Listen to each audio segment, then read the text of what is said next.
eo amin'izay vaovao ny politika izay hatrany dia raha ny vokatra ofisialy navoaka ny fitsarana avy momba ny lalam-pandrenana maro anisany antoko hery vaovao an'i Madagasikara. Senatera 430 amin'ny 270 no fidian'ny mpifidy lehibe no avy amin'ny antoko HVM mahakasika io firafitry ny antenimieran-dola vaovao io dia mitondra ny heviny profesora Rakotomanana Honoré izay efa filohan'ny antenimieran-dola teo aloha. Efa nitantana ny antenimieran-dola amin'ny volana May 2 hatramin'ny 13 Jolay 2 ny profesora Rakotomanana Honoré mananatreka mikasika ny fitantanana ny antenimieran-dola ny tenany ary mahita fa namaro anisa ao anatin'ny antenimieran-dola aza ny antoko hery vaovaon'i Madagasikara na ny HVM dia iankina tanteraka amin'ny firafitry ny bromaritry ty Anjim-Panjakana ity no mampandeha ny antenimieran-dola vaovao. Iakina amin'ny mpitatana, iakina amin'ny bromaharitra ary iakina amin'ny fahasirivantena tsirairay avy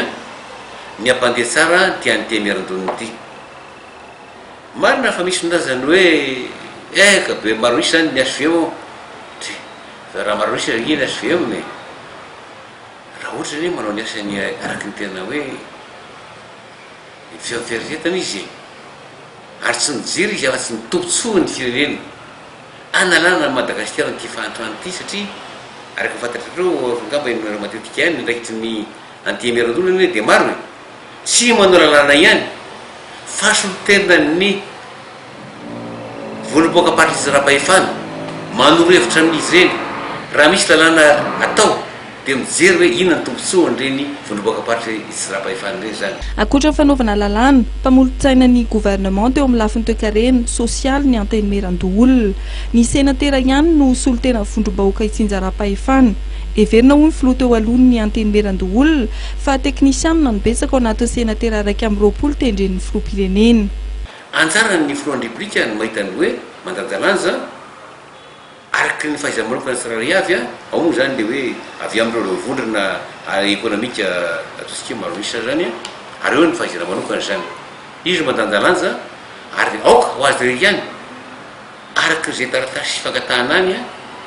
no nanaovany azy fa dia matetika masy be dibe loatra le olona manao hoe manao intervention ngamba ataontsika amin'ny teny frantsay le izy aleo izy isy afidy dia ampalalahana satria andraiky manokana mihitsy zany andraiky ny ara-pahalana araky ny lalam-pandrenana ary izy ndray aman-dreny ny firenena izy tena tokony antoka amin'ny firaisapirenena fatany foana zay tokony atao amin'izany fotoana zany ary aneritreretra mihitsy nareo fa zao atoko fa hoe fatany tokony ataony satria teknisianina isan-karazany ihany no tendreny eo. Andrasana amin'ny herinandro ity fanendren'ny filoham-pirenena ny senatera 120 ambiny mandrafitra ny antenimieran-dola voalohany amin'ny repoblika faha-efatra.